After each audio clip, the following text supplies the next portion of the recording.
Okay so good morning everyone. Welcome. आज 3 अगस्त है तो आज हम हिंदू डिस्कशन देखेंगे। पर जो टॉपिक मैंने कल आपसे डिस्कस किया था उसको मैं आज डिटेल में डिस्कस करूंगा। That is the sub categorization within the SC ST community और SC ST रिजर्वेशन में जो सब कैटेगराइजेशन को लेके सुप्रीम कोर्ट का जजमेंट आया है। It's very significant, very important. और आज हम प्राइमरली केवल इसी टॉपिक पे फोकस करेंगे और इसके हर एस्पेक्ट को समझने की कोशिश करेंगे। सो ये टॉपिक आज हम डिटेल में डिस्कस करेंगे। सो आज ही का एडिटोरियल है द वीकेस्ट फर्स्ट। ये हिंदू का एडिटोरियल है, अच्छा एडिटोरियल है। ठीक है, तो इसी पे हम डिटेल में डिस्कशन करेंगे इसके सारे एस्पेक्ट से रिलेटेड। 6-1 से वर्डिक्ट आया है तो वन ऑफ द जजेस का आप कोट देखिए। ये ओवरऑल पूरी फीलिंग को समराइज करता है कि putting the child of a parent from a schedule cast and scheduled tribe who on account of benefit of reservation have reached the high position and ceased to be socially, economically and educationally backward। तो ये दो लोगों को compare करते हैं। एक वो बात करते हैं कि एक पर्सन है जो बिलोंग करता है SC और ST कम्युनिटी से, लेकिन उसने रिजर्वेशन का फायदा उठाया, उसको रिजर्वेशन का फायदा मिला। और जिस वजह से रिजर्वेशन का जो लॉजिक है, क्या सोशली, इकोनॉमिकली और एजुकेशनली बैकवर्ड लोगों को हिस्टोरिकल इनजस्टिस से उनको अपवर्ड मोबिलिटी देना, और उसने वो अचीव की। वर्सेस वो कंपेयर करते हैं एक ऐसे पर्सन को, children of the parent doing the manual work in the village.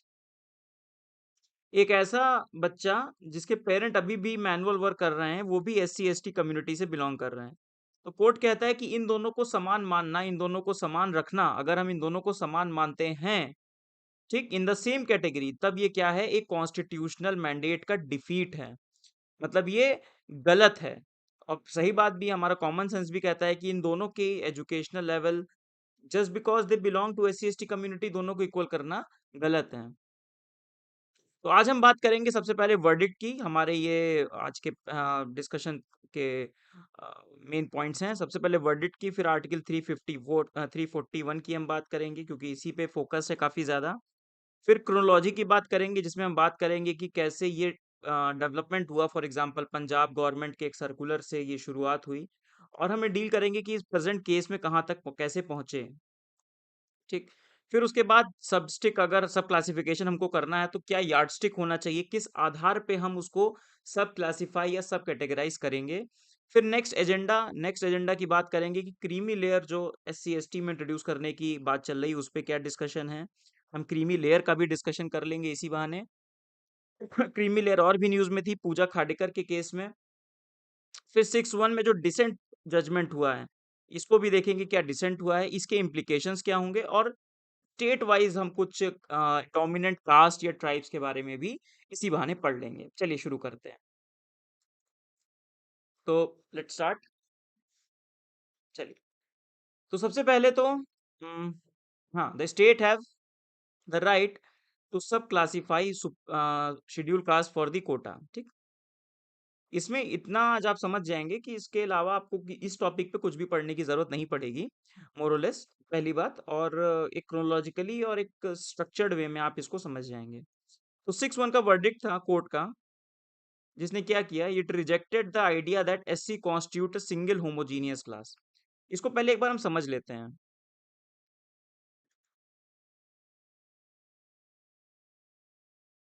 Second. तो ये बेसिकली कहना क्या चाहता है, what it wants to say. So it just wants to say कि मान लीजिए शेड्यूल कास्ट की बात करते हैं। ठीक, शेड्यूल कास्ट एक होमोजीनियस होल नहीं है। होमोजीनियस होल का मतलब होता है कि सब एक जैसा, ये सब एक जैसे हैं। इसमें कई सारे शेड्यूल कास्ट हैं अलग अलग, तो ये सब एक जैसे नहीं हैं। ठीक, तो दिस, अभी तक क्या कोर्ट का मानना था कि एक होमोजीनियस होल है, इसलिए इसमें सब कैटेगराइजेशन करना उचित नहीं है। ठीक, पर कोर्ट ने ये माना, और हम अपने प्रैक्टिकल दुनिया में अपने आसपास देखते भी हैं कि ये सब एक जैसा नहीं है, ये हेट्रोजीनियस है। इसमें क्या है, इसी में आपकी कुछ कम्युनिटी आर डूइंग वेल, जिन्होंने इसका फायदा ले लिया, SC ST दोनों में। वो अब क्या है, जैसे कि सुप्रीम कोर्ट ने अपने जजमेंट में भी कहा कि वो सोशली, इकोनॉमिकली और एजुकेशनली अब बैकवर्ड नहीं रहे, उनकी सोशल मोबिलिटी बढ़ चुकी है। और अभी भी ऐसी बहुत सारी इसमें कम्युनिटी हैं जो क्या है अभी भी एक्सट्रीमली बैकवर्ड है। तो मानिए अगर इनको रिजर्वेशन मिलता भी है 20%, 25%, 23%, एससी कम्युनिटी को, एसटी कम्युनिटी को, तो वो पूरा रिजर्वेशन का फायदा ये community with in the SC ये ले जाते हैं और इनको वो बेनिफिट नहीं मिल पाता। तो इसीलिए सुप्रीम कोर्ट ने कहा कि ये क्या है, ये इक्वालिटी नहीं है। ठीक, ये क्या है, आपने एब्सेंस ऑफ डिस्क्रिमिनेशन तो कर दिया कि आपने एससी को एक अलग रिजर्वेशन दिया और आपने जस्टिस को एक आगे बढ़ के एक सब्सटैंटिव जस्टिस की बात की। लेकिन यदि आप इसके अंदर जो इशू चल रहा है इसको बात नहीं करेंगे तो आप सब्सटैंटिव जस्टिस की तरफ बात नहीं कर पाएंगे। तो अगर हमें मोर सब्सटैंटिव जस्टिस अगर चाहिए तो हमें क्या करना पड़ेगा, इस पोर्शन को, इस कम्युनिटी को और भी ज्यादा फोकस करना पड़ेगा। ठीक, तो हमें क्या देना है, इनको सब कोटा देना है। तो सब कोटे का मतलब क्या है, सब कोटे का मतलब कि अभी तक मान लीजिए कि शेड्यूल कास्ट को 21% रिजर्वेशन मान लीजिए मिल रहा था।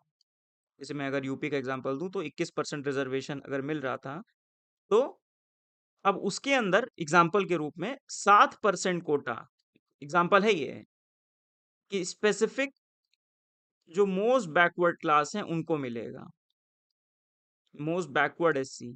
तो इससे क्या होगा, जो ये मोस्ट बैकवर्ड एससी जो अभी तक क्या था, इनका प्रेजेंट रिप्रेजेंटेशन इस 21% में केवल 1% हो पा रहा था, अब वो कम से कम 7% लोग इस कम्युनिटी से आएंगे। तो ये क्या है, एक तरीके से इन कम्युनिटीज के लोगों को और अच्छा तरीका है रिप्रेजेंटेशन देने का, उनके एम्पावरमेंट का, चाहे नौकरी हो, चाहे एजुकेशनल इंस्टीट्यूशन हो, and so on and so fourth. तो ये ओवरऑल एक आइडिया लेवल पे या फिलोसफी लेवल पे ये बात चल रही है। ठीक, चलिए नाउ सुप्रीम कोर्ट ने 2005 के एक वर्डिक्ट को स्टक डाउन किया। इसको भी हमें क्रोनोलॉजी से समझेंगे कि कौन से उन्होंने जो कोर्ट केस था उसको उन्होंने स्टक डाउन किया सुप्रीम कोर्ट ने। ठीक, चलिए 6-1 majority ruling, Supreme Court held that sub-classification within the scheduled caste and scheduled tribe is permissible to the to extend the benefit of affirmative action. Affirmative action मतलब reservation ही। ठीक, 7 bench जज थी और उन्होंने कहा जो सब कैटेगराइजेशन होना चाहिए वो किस बेसिस पे होना चाहिए, अभी हम इस पे फिर से आएंगे। Sub categorization on the basis of quantifiable and demonstrable data, एक डेटा के आधार पे ये होना चाहिए। चलिए अब शुरू करते हैं। तो सबसे पहली बात, it is not a homogeneous group, जो मैंने आपको समझाया। से तो there is a clear recognition that SC do not constitute a homogeneous class. अगर आप कह रहे हैं कोई एससी है तो जरूरी नहीं कि सभी एससी की सोशियो इकोनॉमिक कंडीशन एक जैसी हो, ऐसा नहीं है। ठीक, प्रेसिडेंट्स लिस्ट, आर्टिकल 341 के अंदर प्रेसिडेंट को मैंडेट दिया गया है कि आप एक लिस्ट मेंटेन करेंगे। ठीक, अगर उस लिस्ट में किसी का नाम है, ठीक, अगर उसका कॉन्स्टिट्यूशनल स्टेटस सेम है, मतलब अगर सभी एससी हैं, इसका मतलब ये नहीं होता, does not mean that there is no difference in the extent of backwardness among them. ठीक, history of untouchability is indeed a common feature, भाई सभी एससीज के साथ एक हिस्ट्री ऑफ अनटचेबिलिटी है। अच्छा, ये सब कोर्ट की लैंग्वेज है कि there is a common feature of untouchability among all the एससीज, पर उनका जो बैकवर्डनेस है, उनका जो एडवांसमेंट कितना हुआ है, ये सब यूनिफॉर्म अब नहीं है। अब आर्टिकल 341 की बात करते हैं। आर्टिकल 341 कहता है, और 342 in the for the STs और 341 फॉर द एससीज, क्या कहता है? आर्टिकल 341 कहता है कि the president after the consultation with the governor specify the caste race tribes for the purpose of constitution to be deemed to be scheduled class in relation to that state. उस particular state के लिए president एक list बनाएंगे जो उस state में SC caste कहलाएगी, schedule caste कहलाएगी। और यदि उस लिस्ट में कोई परिवर्तन करना है, ये इंपॉर्टेंट है, समझिए, if some amendment has to be done, तो कौन करेगा? पार्लियामेंट करेगी। पार्लियामेंट बाय लॉ इंक्लूड करेगी, एक्सक्लूड करेगी उस लिस्ट से। तो स्पष्ट हो गया कि पूरा पावर किसको दे रखा था? सेंटर को दे रखा था। प्रेसिडेंट एक लिस्ट बनाएंगे और उसमें कोई चेंज चाहिए तो पार्लियामेंट उसको करेगी, पहली बात। तो द रोल ऑफ स्टेट्स क्या रह गया? कुछ नहीं रह गया कॉन्स्टिट्यूशन के हिसाब से। अच्छा, ऐसा क्यों किया होगा? Why the constitution makers have done that? ऐसा उन्होंने इसलिए किया होगा क्योंकि जो स्टेट्स हैं, ये मानते हुए कि स्टेट्स में काफी जो पहली बात तो स्टेट्स मैच्योर नहीं थे at the time of the constitution framing. भाई न्यू फ्रेजाइल स्टेट्स थे उस समय, तो अभी जो करंट स्टेट्स हैं वो बने भी नहीं थे। अभी करंट स्टेट्स हैं वो 1956 के बाद बनना शुरू हुए। तो पहली बात, उस समय हम कई समस्याओं से जूझ रहे थे जब हमारा कॉन्स्टिट्यूशन बना। हमारा देश पार्टीशन हुआ था, बहुत सारे इंटरनल डिविजन्स थे। तो कॉन्स्टिट्यूशन ने पूरा पावर सेंटर को दे दिया, यूनियन को दे दिया, और स्टेट्स को पावर नहीं दिया। एक तो कारण ये था। दूसरा, उनको लगा कि स्टेट में क्या होगा, जो मेजोरिटी डिसीजन होंगे वो पॉलिटिकली मोटिवेटेड होंगे। Majority of the decisions will be politically motivated. तो इसलिए उन्होंने क्या किया कि उन्होंने पावर पूरा उठा के सेंटर को दे दिया, स्टेट्स को पावर नहीं दिया। तो यहाँ पे एक फेडरलिज्म का भी थोड़ा इशू आएगा। ठीक। लेकिन फिर 2004 में एक जजमेंट आया, EV Chidambaram versus Andhra Pradesh case. अभी केस कहां से आया इसको हम अभी देखेंगे क्रोनोलॉजी में। ये केस आया, इस केस में इस बात को डीटो किया कि court has ruled that once president notifies the list of the SCs, the parliament alone could modify it by law, and that states were barred from tinkering of the list. States इससे tinker नहीं कर सकते हैं, only the power resides with the union, right? अब इस judgement का use करके पंजाब और हरियाणा हाई कोर्ट ने भी एक कोर्ट सब कोटा था वो उसको भी क्वेश किया। इसको भी हम देखेंगे। ठीक। अब लेकिन जो ये प्रेसिडेंट लिस्ट है, अभी रिसेंट जो सुप्रीम कोर्ट का जजमेंट आया, उसमें चीफ जस्टिस ऑफ इंडिया ने कहा, अब समझ, ये पुरानी बात थी जब बात हो रही है कि पूरी पावर सेंटर को थी। चीफ जस्टिस ऑफ इंडिया ने कहा कि ये लीगल फिक्शन है। इन्होंने कहा प्रेसिडेंशियल लिस्ट एक लीगल फिक्शन है, एक something that does not exist in actuality but is treated as real and existing for the purpose of the law. Law के पर्पस से तो ठीक है, ये लिस्ट आपकी लॉ के पर्पस से जो प्रेसिडेंट ने लिस्ट बनाई लॉ के पर्पस से तो ठीक है, लेकिन इट्स अ लीगल फिक्शन, कि एक्चुअलिटी में ऐसा है नहीं। ये कहते हैं a schedule caste is not something that existed before the constitution come into play. Chief justice of India said that this legal fiction can not be stretched to claim that there are no internal differences among the एससीज। वो कह रहे हैं कि president ने एक list बना दी और उस लिस्ट में सबका नाम डाल दिया, इसका मतलब ये नहीं है कि ये सब इक्वल हैं। इसका मतलब ये नहीं है, it's just a legal fiction, law के लिए ठीक है पर ये एक्चुअलिटी इसकी नहीं है। इसीलिए इस बेसिस पर इन्होंने कहा, मेजॉरिटी क्लैरिफाइड, मेजॉरिटी मतलब 6-1 की जो मेजॉरिटी, उसने कहा कि article 341 does not restrict the state power to sub classify, it merely grants the president to authority to notify certain class and tribes as SC. अब इसको समझिए, इसका मतलब कि आर्टिकल 341 के अंदर, फिर से मैं समराइज कर देता हूँ, दिया क्या था कॉन्स्टिट्यूशन में कि प्रेसिडेंट एक लिस्ट बनाएंगे और पार्लियामेंट बाय लॉ इसमें चेंज ला सकती है। अब सुप्रीम कोर्ट ने क्या कहा कि स्टेट्स को पावर है किस चीज का, कि वो सब कैटेगराइज इस लिस्ट के अंदर कर सकते हैं। जो सुप्रीम कोर्ट ने 2004 के जजमेंट में कहा कि स्टेट्स के पास कोई पावर नहीं है, उसको खत्म करते हुए, 2004 में जो कहा कि स्टेट्स को कोई पावर नहीं है टच करने की, उसको खत्म करते हुए, उसको क्वैश करते हुए सुप्रीम कोर्ट ने कहा कि स्टेट्स को पावर है। ठीक। It states that there exist a heterogeneous group of caste with varying degree of backwardness. अब ये आपको समझ में आ गया आर्टिकल 341 341 और इसके पीछे जो स्टेट्स को पावर इस सुप्रीम कोर्ट ने दी है। चलिए ठीक है, अब हम करते हैं क्रोनोलॉजी, पढ़ते हैं कि कैसे कैसे ये क्रोनोलॉजिकली आया। तो सबसे पहले तो 1975 में एक पंजाब गवर्नमेंट ने सर्कुलर निकाला। इस सर्कुलर में क्या था कि एससी कम्युनिटी में उन्होंने ये कहा कि ये हम दो तरीके से इसमें कोटा देंगे। इसमें हम दो कम्युनिटीज को हम क्या करेंगे, एक सेपरेट कोटा देंगे। ठीक। उन कम्युनिटी का नाम क्या था, उन कम्युनिटी का नाम था वाल्मीकि और दी महजबी।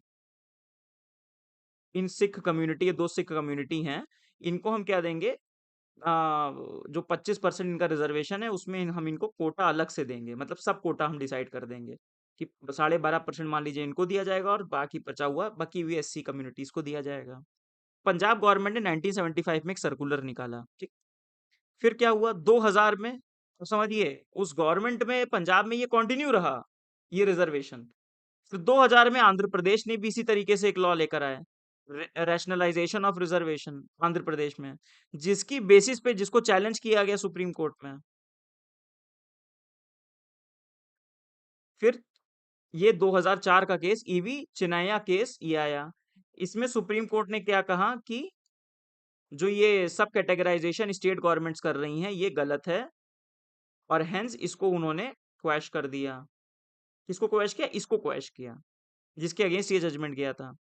और फिर doctor Kishan Pal versus state of Punjab में इस सर्कुलर के खिलाफ गए। जब उन्होंने देखा यहाँ सक्सेस मिल गई, यहाँ पे आंध्र प्रदेश वाला क्वैश हो गया, तो फिर सुप्रीम कोर्ट इस एक्ट के खिलाफ गया, तो इसको भी स्टक डाउन कर दिया गया। तो इसका मतलब जो पहले कई सालों से पंजाब में बेनिफिट मिल रहा था, वो बेनिफिट मिलना बंद हो गया। फिर पंजाब गवर्नमेंट उसके खिलाफ फिर सुप्रीम कोर्ट गई। उन्होंने एक सुप्रीम कोर्ट नहीं गई, उन्होंने एक एक्ट पास किया अपने स्टेट गवर्नमेंट में। पास क्या किया? Punjab scheduled caste and backward class reservation in service act. Punjab government ने जब उनके उस सर्कुलर को सुप्रीम कोर्ट ने क्वैश कर दिया, यहाँ पे किशन पाल वाले में, जब इसको पंजाब ने ये लेकर आई, फिर इसके खिलाफ फिर हाई कोर्ट में गए। हाई कोर्ट में गए तो हाई कोर्ट ने डिक्लेयर इस लॉ को भी क्या कर दिया? अनकॉन्स्टिट्यूशनल कर दिया, कि भाई जब सुप्रीम कोर्ट कह चुका है इसमें 2006 वाले में, तो आप क्यों ये बिल लेकर आए?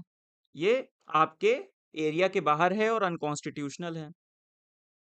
फिर 2010 में इसमें Devendra Singh versus state of Punjab case हुआ, क्योंकि पंजाब गवर्नमेंट ने इसको सुप्रीम कोर्ट में अपील कर दी इसके खिलाफ।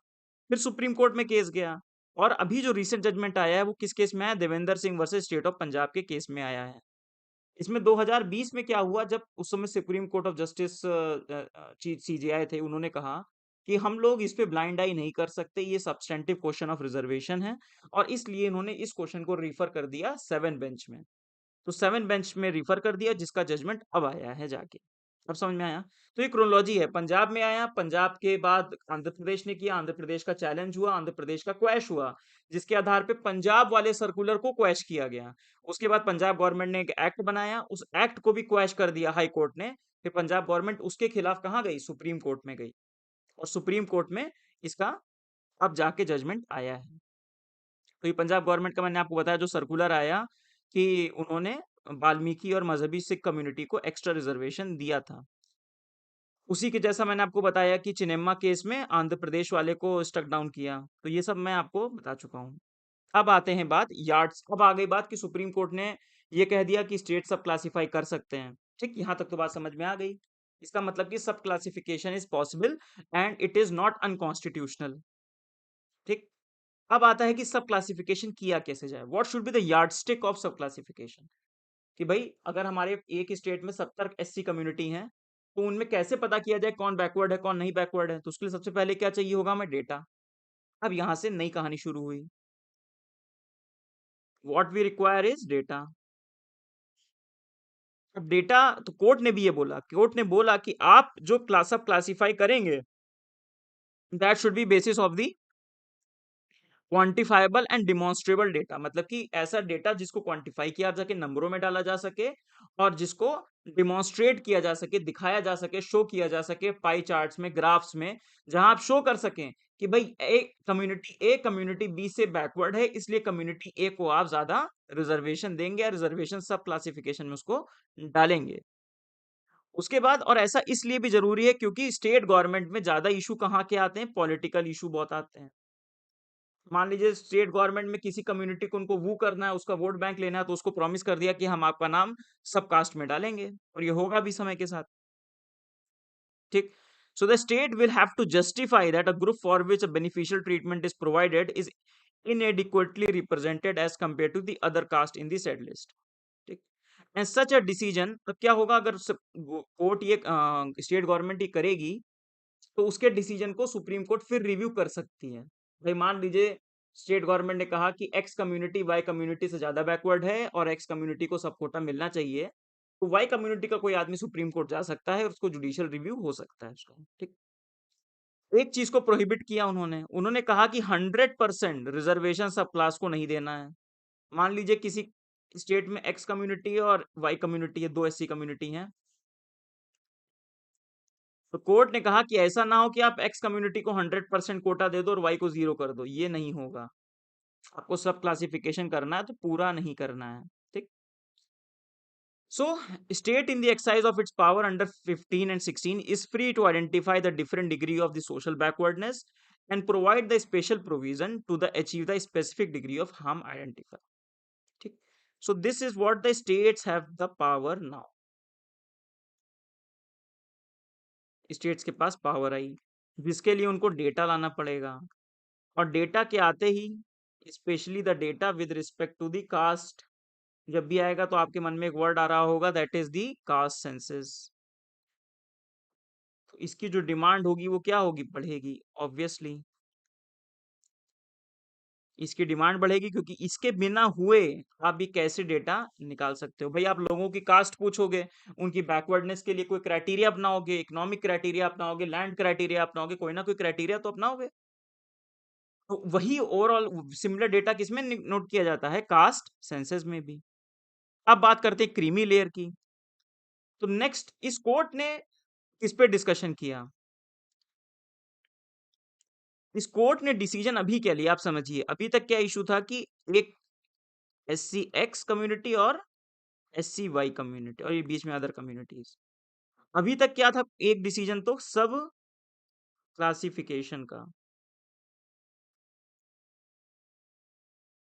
इस जजमेंट ने एक पॉइंट और टच किया। इस जजमेंट में मेनली डिस्कशन था इस पर और इस पे नोड मिल गया, यस। पर एक ओपिनियन और मिला, एक जज थे उन्होंने ओपिनियन दिया इस पर क्रीमी लेयर पे।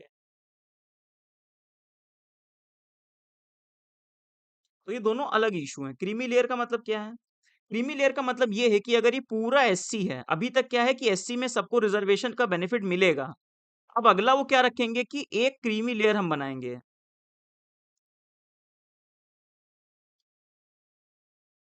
एक हम क्रीमी लेयर बनाएंगे। ये क्रीमी लेयर क्या होगी कि इतनी आय से ज्यादा, इतनी इनकम से ज्यादा अगर किसी की होगी, भले ही वो एससी हो, तो उसको हम रिजर्वेशन का बेनिफिट बिल्कुल भी नहीं देंगे, नो बेनिफिट। तो दोनों में अंतर बहुत क्लियर होना चाहिए। क्रीमी लेयर सब क्लासिफिकेशन का मतलब कि पूरे एससी को बेनिफिट मिलेगा, लेकिन एक एससी कम्युनिटी को उसमें से कुछ कोटा मिल जाएगा, स्पेसिफिक कोटा, जिससे कि उनका भी रिप्रेजेंटेशन हो सके। और क्रीमी लेयर मतलब है कि सब एससी में से कुछ लोग जिनकी आय ज्यादा है उनको हम अब कोई रिजर्वेशन का फायदा नहीं देंगे। ठीक। क्रीमी लेयर का कंसेप्ट कहाँ यूज होता है, ओबीसी में, अदर बैकवर्ड क्लास में। ये आइडिया आया कहाँ से, तो कॉन्सेप्ट ऑफ क्रीमी लेयर आया 1992 के इंदिरा साहनी जजमेंट में, जब वीपी सिंह गवर्नमेंट क्या लेकर आई थी, वीपी सिंह गवर्नमेंट मंडल कमीशन जो 1970s 80s में बना था, तो 1970s में बना था, तो 1970 का जो मंडल कमीशन था उसकी रिपोर्ट को उन्होंने क्या किया, एप्लीकेबल किया, और उन्होंने नोटिफाई कर दिया कि 27% रिजर्वेशन किसको मिलेगा, ओबीसी को। ठीक। तो कोर्ट में ये चैलेंज हुआ, सुप्रीम कोर्ट में। तो सुप्रीम कोर्ट ने कहा ओके ये सब तो ठीक है, कोई दिक्कत नहीं है, लेकिन एक क्रीमी लेयर होगी जिसको हाँ ये बेनिफिट हम 27% का नहीं देंगे। बात आती है क्रीमी लेयर कौन होगी, तो क्रीमी लेयर के लिए क्राइटेरिया बनाया गया, उसके लिए भी कमेटी बनाई गई। Creamy layer is not same as the sub categorization, जो मैंने आपको समझाया। Creamy layer refers to the group of people within the certain caste who are better off than the rest. मैंने बताया ना कि एक कास्ट है, मान लीजिए ओबीसी, सब ओबीसी में आ रहे हैं, पर इसमें से कुछ लोग होंगे जिनकी इनकम बहुत अच्छी होगी, तो इनको हम कोई फायदा उसका ओबीसी का नहीं देंगे। अब उसके लिए एक जस्टिस राम नंदन प्रसाद की एक कमेटी बनाई गई तब, जिन्होंने क्या क्राइटेरिया बताया कि भाई किस तरीके से आप क्रीमी लेयर को आइडेंटिफाई करेंगे। तो उसके हिसाब से डीओपीटी ने, department of personal and training ने 6 कैटेगरी ऑफ पीपल निकाले जो क्रीमी लेयर में आते हैं। तो कौन कौन, सबसे पहले उनके बच्चे, हुज चिल्ड्रन, सबसे पहले जो कॉन्स्टिट्यूशनल पोस्ट पे हैं, मतलब कि मान लीजिए कोई गवर्नर है, कोई स्टेटरी पोस्ट पे है, मान लीजिए कि सेबी का चेयरमैन है। फिर group A and group B, officers of central and state governments, employ of the PSU and statutory body. फिर colonel and above rank professionals like doctor, property owners and income tax, health tax SSC, जो इसके tax देते हैं। अब इसमें ये जो जैसे लिखा हुआ है सेंट्रल गवर्नमेंट, इसमें भी थोड़े से नुएंसेस थे, कंडीशंस थी। जैसे फॉर एग्जांपल अभी पूजा खाडेकर जब केस केस आया, उसमें भी इस पे काफी डिटेल में डिस्कशन हुआ, काफी फेमस हुआ। विकास दिव्यकीर्ति दृष्टि आय सर का एक पॉडकास्ट था, उसमें भी इस पे डिस्कशन हुआ काफी। तब उन्होंने समझाया कि कैसे ओबीसी रिजर्वेशन में जो फाइन लाइंस हैं, उनका यूज करके कई लोग उसको लूप होल्स का यूज करके कैसे उसका भी फायदा उठाते हैं। और जो क्राइटेरिया है सो क्राइटेरिया है। बेसिकली दो ब्रॉड कैटेगरीज में क्रीमी लेयर को देखा जा सकता है, जो प्राइवेट सेक्टर में है और जो पब्लिक सेक्टर में है। जैसे मान लीजिए कोई प्राइवेट सेक्टर में काम कर रहा है, प्रोफेशनल है, और जो पब्लिक सेक्टर में गवर्नमेंट सर्वेंट है। तो जो अगर प्राइवेट सेक्टर में है तो उनका तो इनकम के हिसाब से हो जाता है, और जो पब्लिक सेक्टर में है वो रैंक के हिसाब से होता है। तो फॉर एग्जांपल जैसे प्राइवेट सेक्टर में 1 लाख पर एनम है, ठीक, अब वो बढ़ते बढ़ते हर 3-3 साल पे बढ़ती है और वो अब 8 लाख रुपए हो गई है। एनसीबीसी ने कहा इसको बढ़ा के 15 लाख कर दिया जाए, मतलब 15 लाख से कम ज्यादा जिसकी होगी वो क्रीमी लेयर में आ जाएगा। पर उसको अभी नहीं माना गया है, अभी 8 ही लाख रुपए चल रहा है। गवर्नमेंट सर्वेंट्स की अगर बात करें तो जो ग्रुप ए ऑफिसर्स हैं, ग्रुप ए ऑफिसर मतलब जैसे आपकी जो यूपीएससी के सेंट्रल सर्विसेज होती हैं, आईएएस आईपीएस ग्रुप ए, तो उनके बच्चे नहीं हो सकते। या आप 40 साल की उम्र तक ग्रुप ए ऑफिसर अगर बन जाएं तो भी आपको नहीं मिलेगा, तो भी आप इनएलिजिबल हो जाएंगे ओबीसी रिजर्वेशन के लिए। तो इसका मतलब अगर दोनों पेरेंट्स ग्रुप बी सर्विसेज में हैं, तो उनके बच्चे को क्रीमी लेयर का फायदा मिल सकता है। ठीक। एक कमेटी बनाई गई थी इसको रिव्यू करने के लिए, पर उसमें भी कोई प्रोग्रेस नहीं हुई है। OBC creamy layer. अब हम आते हैं, हमने क्रीमी लेयर समझ लिया, what is the creamy layer. अब सी एस टी कम्युनिटी के अंदर, ओबीसी के अंदर तो हो गया, शुरू हो गया, S C S T community के अंदर भी ये आ सकता है। तो ये बहुत ही नेक्स्ट कंट्रोवर्शियल इशू होगा, और इस पे भी डिबेट एंड डिस्कशन होगा। ठीक। तो exclusion of more advanced section among Dalit was not an issue before the bench, but opinions may be as अभी नॉन बाइंडिंग रहेंगे। ठीक। तो हमारे जस्टिस बी आर गवई ने क्या कहा, उन्होंने कहा, ठीक, उन्होंने कहा कि जो लोग हाई अकाउंट्स ऑफ लाइफ में पहुंच गए हैं, जिन्होंने कोटा बेनिफिट्स को ले लिया है, ठीक, उन लोगों को हमें क्या करना चाहिए, जैसे ओबीसी में क्रीमी लेयर है उस तरीके से हमें इसमें भी क्रीमी लेयर बनाना चाहिए। और उसके लिए स्टेट को एक पॉलिसी बनानी चाहिए। State must evolve a policy for identifying the creamy layer for schedule caste and schedule caste. ये देखिए, creamy layer, evolve policy to remove quotas for S C S T in the creamy layer. ठीक। तो ये आपके mister Gavai ने, जज ने कहा, बट ये उनका ओपिनियन था, ये नॉन बाइंडिंग है, इसका केस से बहुत संबंध नहीं है। केस में वन ऑफ द ऑब्जर्वेशन था, पर ये debate up for debate and discussions है। चलिए ठीक है। फिर अगला एक और इसमें बात होती है कि नेक्स्ट जनरेशन के लिए, मान लीजिए किसी जनरेशन ने कोटा का फायदा उठा के वो सर्टेन स्टेज पे पहुंच गया, वो आईएएस आईपीएस बन गया या कोई जॉब पा गया, तो what about the next generation, उसको मिलना चाहिए कि नहीं मिलना चाहिए। आप सबको पता है कि काफी इमोटिव इशू है, इसको लेके काफी सोशल मीडिया पे और लोगों के बीच में डिस्कशन होता है, प्रोटेस्ट भी होते हैं। तो it is also up for the debate. Supreme court ने इसको भी डिबेट के लिए इसको पुटअप किया और इस पे भी बात करने के लिए कहा। तो for example justice Mithal has said the reservation should be limited only to one generation in the family.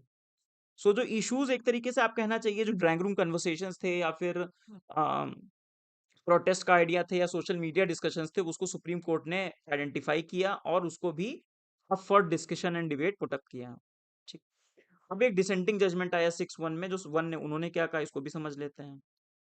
उन्होंने कहा कि पावर 341 के अंदर, उसमें स्टेट्स को पावर देना गलत है, वो केवल पार्लियामेंट के पास पावर थी।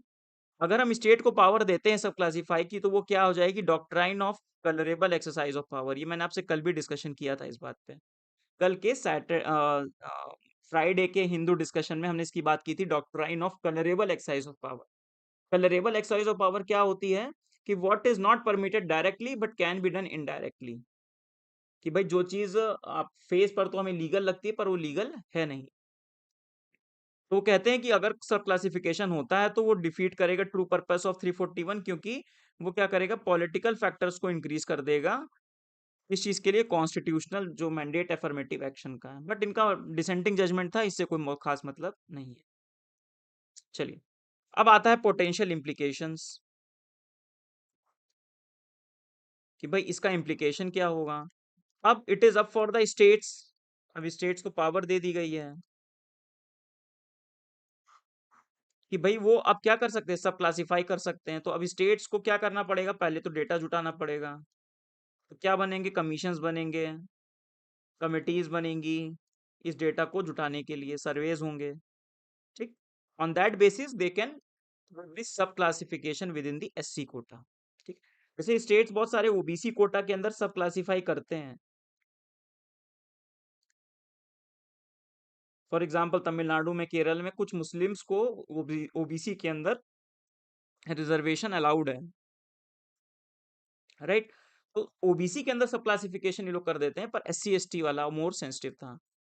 तो उसी क्रम में पहले मैंने कास्ट सेंसस का आपको बताया ही कि कास्ट सेंसस क्या हो जाएगा, एक बजवर्ड अभी भी है और इस पे और बज होने लगेगा कि कास्ट सेंसस कराया जाना चाहिए, कास्ट सेंसस कराया जाना चाहिए। फॉर एग्जांपल अगर आप leader of opposition in the parliament की स्पीच देख रहे हो या उसको सोशल मीडिया पे देख रहे हो, तो उन्होंने फिर से बोला कि कास्ट सेंसस तो हम करा के रहेंगे, चेक।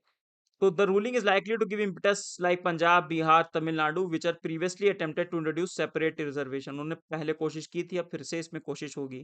प्राइम मिनिस्टर ने खुद तेलंगाना की एक रैली में कहा था, एक कम्युनिटी तेलंगाना की है, that is the Madiga community. तो वो भी one of the SC communities है, मदिगा कम्युनिटी। तो इनका ये कहना है कि हमें एससी रिजर्वेशंस का बहुत फायदा नहीं मिला और हमारे लिए सब कोटा होना चाहिए, ये मादिगा कम्युनिटी कहती थी। तो मादिगा कम्युनिटी के लीडर्स ने जब इस जजमेंट को सुना तो उनको तो बहुत मजा आया, दे वर वेरी हैप्पी। और मैं कास्ट सेंसस की जो आपसे बात कर रहा था कि opposition demand for the caste census. तो ये तेलंगाना में दो कम्युनिटी है, मादिगा और मालाज। तो ये माना जाता है, ये ऑब्जर्वेशन है कई एक्सपर्ट्स का, कि मादिगा जो रिजर्वेशन का फायदा मिला वो मादिगा को कम मिला और मालाज को ज्यादा मिला, Malas को ज्यादा फायदा मिला। So they are perceived as relatively well off among the scheduled caste, and Malas have historically been successful in securing jobs in educational opportunities reserved for the SC। तो तेलंगाना के चीफ मिनिस्टर ने भी कहा कि भाई Telangana will be the first state. अब आप reactions देखिए जो मैंने आपसे बताया। अब चूंकि स्टेट्स को पावर मिल गई है, तेलंगाना के चीफ मिनिस्टर ने कहा कि हम पहले होंगे जो सब क्लासिफिकेशन को इंट्रोड्यूस करेंगे और उसको करेंगे। Now it much makes much more sense, है ना। और उसी तरीके से हर स्टेट में अब अलग अलग कम्युनिटी है, तो उसको देख लेते हैं। तो हर स्टेट में अब इस तरीके की डिमांड्स उठेंगी और इस तरीके की डिस्कशंस होंगे। फॉर एग्जांपल महाराष्ट्र में महार कम्युनिटी, महार कम्युनिटी जिससे मिस्टर बी आर अम्बेडकर आते थे, भारत रत्न, क्योंकि अब उसकी लिटरेसी काफी हाई है, उन्होंने रिजर्वेशन का काफी फायदा उठाया।